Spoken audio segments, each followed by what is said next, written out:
They laughed when they cut you off. They celebrated when they shut you out. They thought silence would break you completely. They picked the wrong person to silence. You're still here. They didn't expect that. Machiavelli has a term for their mistake. They think this war already ended. It didn't. It just went quiet. Silence isn't defeat. Silence is a weapon. You just haven't used it yet. There's one specific moment coming. The exact second they realize their mistake. The second they realize they picked wrong. That moment is coming in Weapon 3. Stay with me until it lands.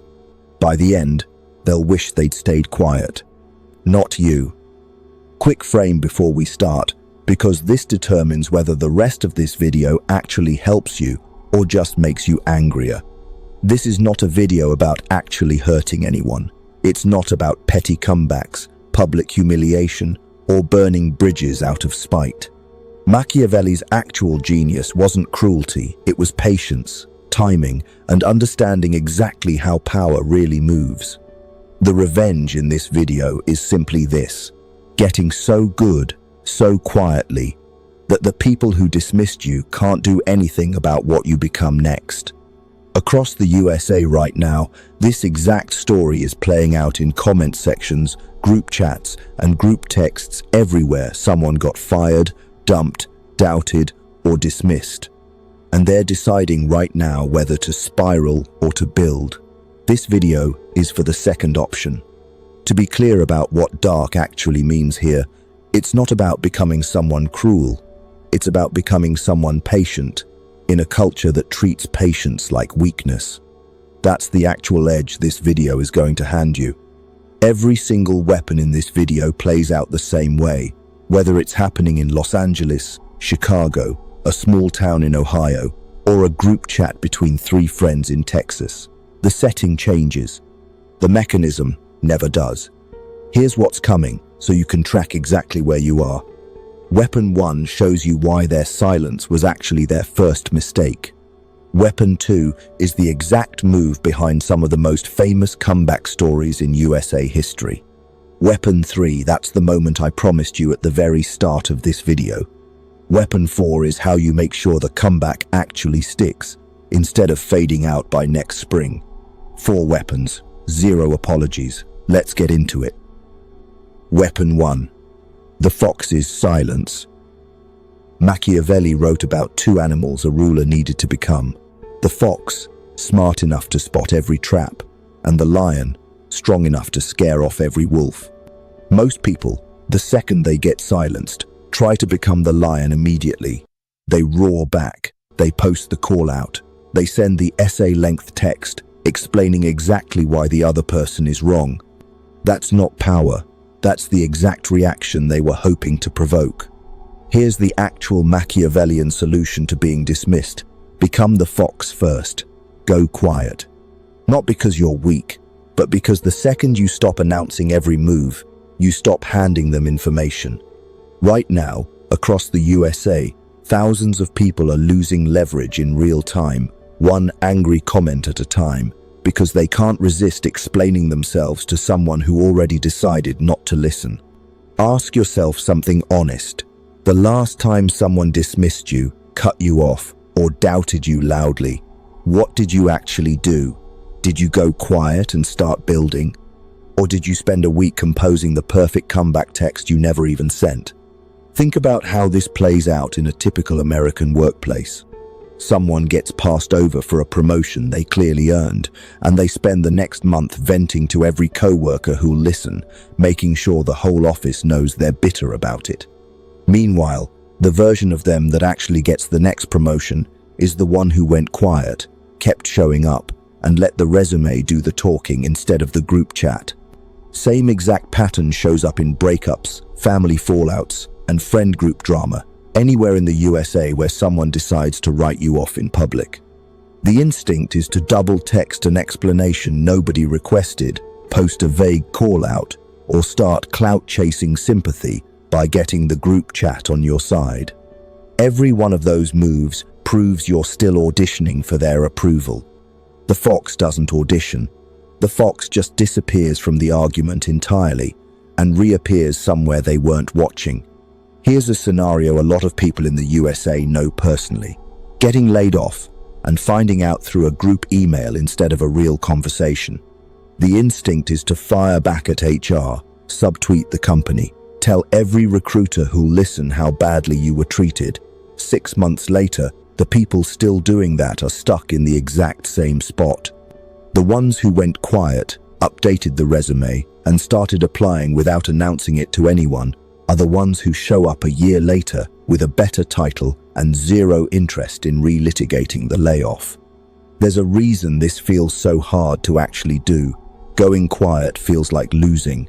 It feels like letting them win, like giving up the fight entirely. But think about what a real fox actually does in the wild. It doesn't growl at a bigger animal to prove a point. It disappears, survives, and shows back up somewhere the bigger animal never expected. Nobody ever accused a fox of being weak for outliving the wolves it never bothered fighting. That's the actual definition of dark, in the way this video means it. Not cruel, just patient, in a culture that mistakes patience for surrender. Quick gut check. Open your last messages with whoever silenced you. If your side of that conversation reads like a legal defense, you already lost the exchange, even if every single word you wrote was true. But going quiet is only half the fox's move. The other half is what you actually do with that silence. And it's the exact thing most people skip completely, which is exactly why Weapon 2 is about to matter more than anything you've heard in this video so far. Comment "fox" if you just realized you've been playing the lion when you should have been playing the fox. I want that word everywhere below. That's Weapon 1, locked and loaded. 3 to go, and Weapon 2 is where the USA's most famous comeback stories actually started. Weapon 2, build where they can't see. Some of America's most famous comeback stories all start in this exact silence. Oprah Winfrey was told early in her career, flat out, that she wasn't fit for television. She didn't organize a press campaign about it. She went and built, quietly, until an entire industry in the USA had to reckon with what she became.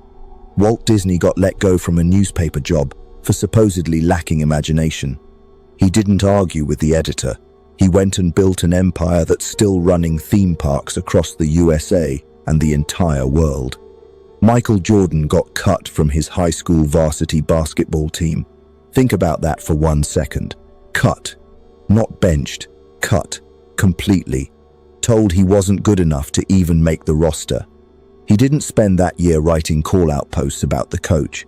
He used the humiliation as fuel in the gym, alone, where nobody was watching, until he became the exact player that coach couldn't ignore. Notice the pattern. None of them won by proving the other person wrong out loud.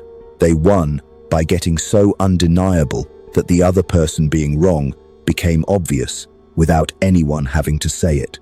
Sarah Blakely got told no by manufacturer after manufacturer before Spanx became a billion-dollar company built right out of the USA's undergarment industry. She didn't spend that rejection phase leveling up her social media presence or arguing with the people who turned her down. She spent it leveling up the actual product, alone, with zero fanfare, until the rejection stopped mattering because the results made the argument for her. Here's the Machiavellian solution for your actual life this week.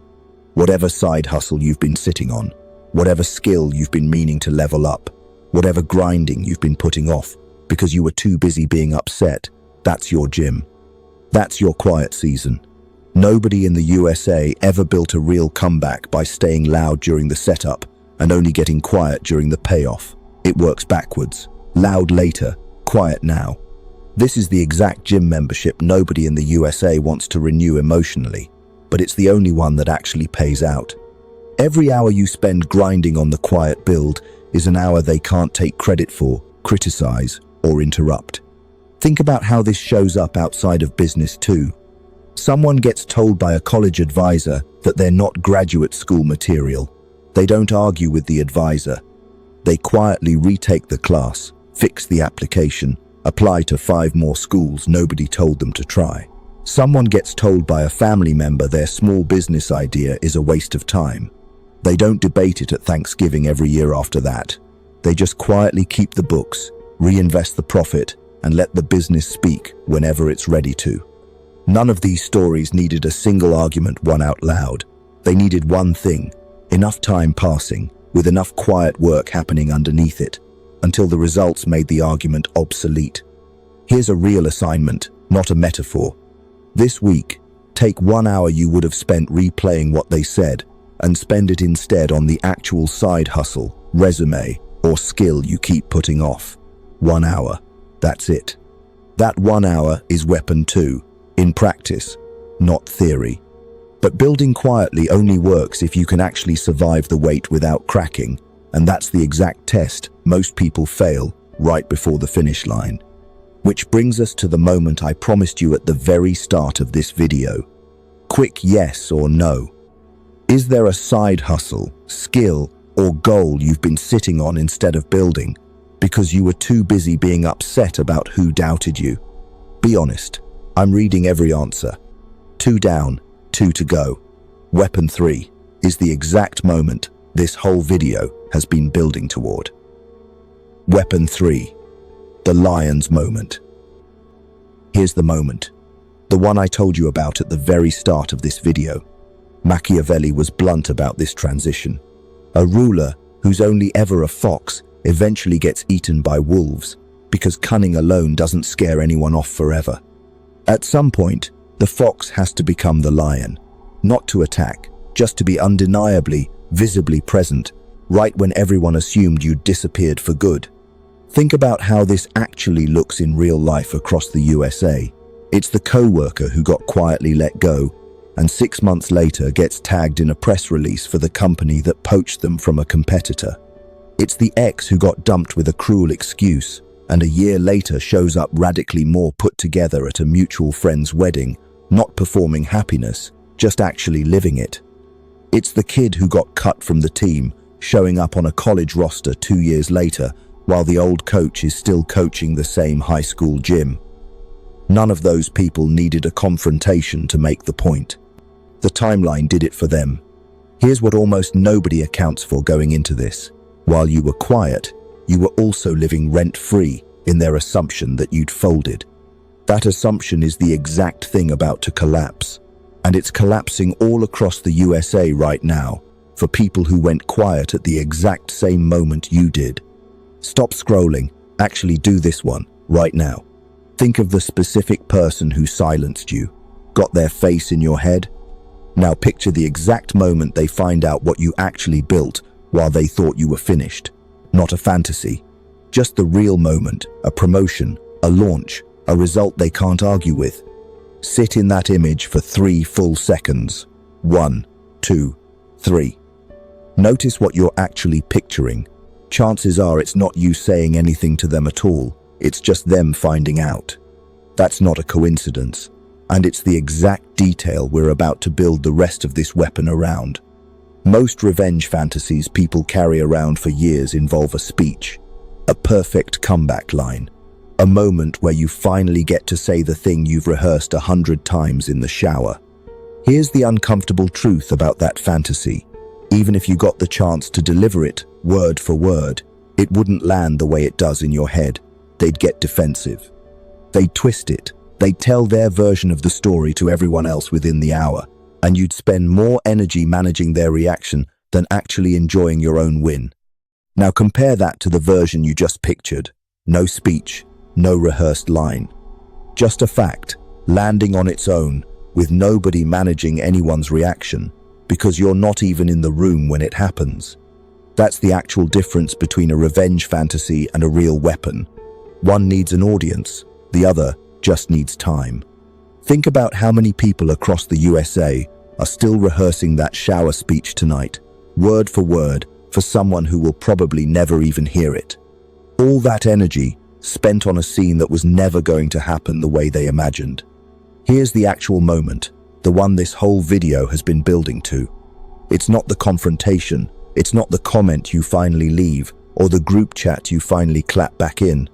The actual moment, the one that makes an enemy realize they picked the wrong person to silence, is the moment they find out completely by accident. A mutual friend mentions your new job. Your work shows up in their feed without you posting it at them. Someone else brings up your name in a room you're not even in, for a reason that has nothing to do with them at all. That's the whole weapon. You never have to tell them they were wrong. You just have to become impossible to ignore and let somebody else deliver the news for you. That first unexpected update hits different than any planned confrontation ever could, because they weren't braced for it. There's no comeback prepared, no defense rehearsed. Just a fact landing in a room you're not even in, all across the USA, in 1,000 versions of this exact same story happening today. That's the moment, all across the USA, that actually breaks the people who did the silencing, not a public call-out, but a quiet, unavoidable proof that the silence never worked in the first place. That's the version of winning that actually holds up over time, because nobody can accuse you of being petty about something you never even brought up. Comment a number. How many months, weeks, or days are you willing to go quiet before your own Weapon 3 moment actually arrives? Be honest, I want the real number. 3 down, 1 left. Weapon 4 decides whether this comeback actually lasts or fades out by next spring. Weapon 4. Let silence answer for you. Here's the last weapon, and it's less something you do and more something you finally stop doing. The moment your comeback actually lands, every instinct in your body is going to want one more thing, to make sure they know. One more comment, one more subtle post, one more just so you know conversation you don't actually need to have. You already know what this looks like in real life. The subtle LinkedIn post about being grateful for this new chapter that's secretly aimed at one specific person from your old job. The vague song lyric posted right after a breakup, timed perfectly for them to see it. Across the USA, this is basically its own social media genre at this point, and it never actually satisfies anyone who does it. Machiavelli's whole philosophy runs on restraint, not just aggression. A ruler who gloats after winning invites a brand new enemy out of an old one, right when the fight was already over. The final weapon is refusing to gloat, because gloating is just you handing them your attention again, for free, right after you finally got it back. Here's the honest test. If they vanished from your life completely tomorrow and never found out what you built, would it still have been worth building? If the honest answer is no, you were never actually building for you. You were still performing for them, just with better results this time around. Real silence, the kind Machiavelli was actually describing, isn't cold, it's finished. You stop needing them to admit they picked the wrong enemy because you're too busy living like someone who already knows it. That's main character energy in its final form, not needing the villain to read the room because you're not writing scenes for them anymore. Across the USA, the quietest, most undeniable comebacks are never the loud ones. They're the ones where somebody just stopped showing up in the story at all, except as a name that used to matter. That's the version of revenge nobody in the USA ever puts in a movie, because it doesn't have a dramatic final scene. It just has someone who got quiet, got good, and got gone from a story that used to define them. Here's the last honest question. Are you still checking their profile? Still refreshing to see if they've noticed? If so, they're still running a piece of your life for free, rent-free, from somewhere they probably don't even think about you nearly as often as you think about them. The actual finish line isn't them apologizing, it's you forgetting to check. Comment "finished" if you're ready to stop needing them to know and start actually living like it's already true. I read every single one of these. 4 weapons. The fox's silence, building where they can't see. The lion's moment, letting silence answer for you. None of it requires a single cruel word to anyone, and all of it works better than anything you could have typed in the heat of the moment. If you haven't seen the other videos on this channel, why their opinion doesn't matter, why you should want some people angry at you, and how kings control a room with 0 words, go watch those next. Every one of them is a different weapon from the exact same toolbox. Whichever one you start with, the goal is always the same. Get so busy building the life they didn't expect you to have that reacting to them stops feeling like a priority at all. And next video, I'm breaking down the exact sentence people use that proves they're already losing an argument before they even realize it. You're going to want that one saved. Subscribe if you're done explaining yourself to people who already made up their mind. And before you go, one number in the comments. Out of these 4 weapons, which one are you starting today? 1 through 4. That's it. I'll see you in the next one.